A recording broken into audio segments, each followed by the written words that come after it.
So then I want you to think about what steps would you need to do to be able to get there. And the reason why I like to think about the bigger picture and the bigger vision is because I came across this amazing metaphor a while ago and I have to share it with you. So, a vision is the lighthouse shining in the distance, illuminating where you want to go. So, I'm going to repeat that. A vision is the lighthouse shining in the distance, illuminating where you want to go. Goals are the careful steps that you take, keeping you on course despite the rough seas. So, again, goals are the careful steps you take, keeping you on course despite the rough seas. The light offers direction, but the steps bring you closer. If my my vision is to become a millionaire, but I have no idea what I'm going to do to get there, that vision is so far, far off. We can't quite see it. But if we're like, you know what, if I want to be a millionaire, probably going to need to start investing a little bit, learning more about money. I might need to figure out, okay, I could try to win the lottery, but I might lose a lot of money trying to do that. I could maybe start my own business. I could maybe get lucky in a certain way, right? Like, we need to figure out a path, or else becoming a millionaire is just like so far away that why would we care and why would we change anything, right? Be realistic with where you are at in life.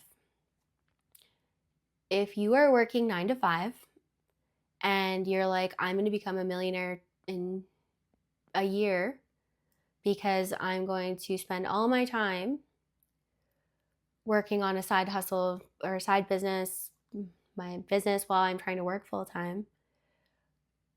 I mean, depends on how much effort you're actually putting into your day job, but you might not have enough time, right? So be realistic with yourself, because I think oftentimes one of the things that stops us dead in our tracks is we don't actually think about the barriers of getting to our goal.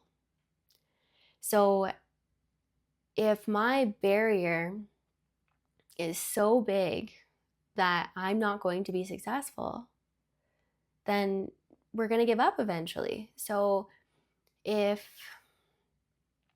trying to think of a good example,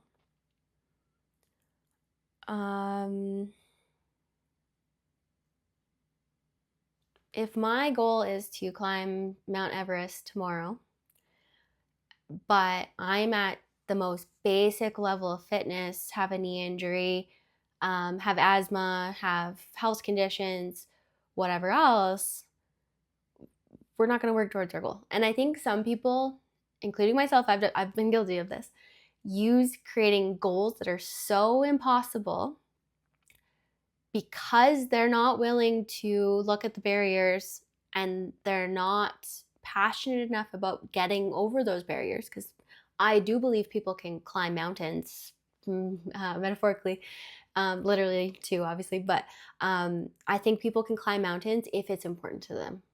Because I was one of those people.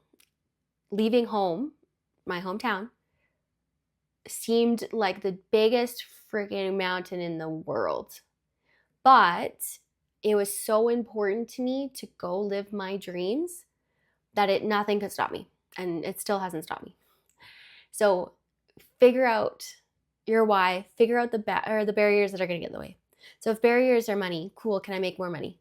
Can I sell some of my things? Can I pick up extra shifts to be able to make this work? If my barriers are friends and family, cool, you have to decide what your boundaries are going to be with your friends and family. You have to decide, is this goal worth potentially losing them? All of that stuff, because I can't make those decisions for you. If your barrier is physical limitations, is there a way that you can do it regardless of any physical limitations? Whatever it might be.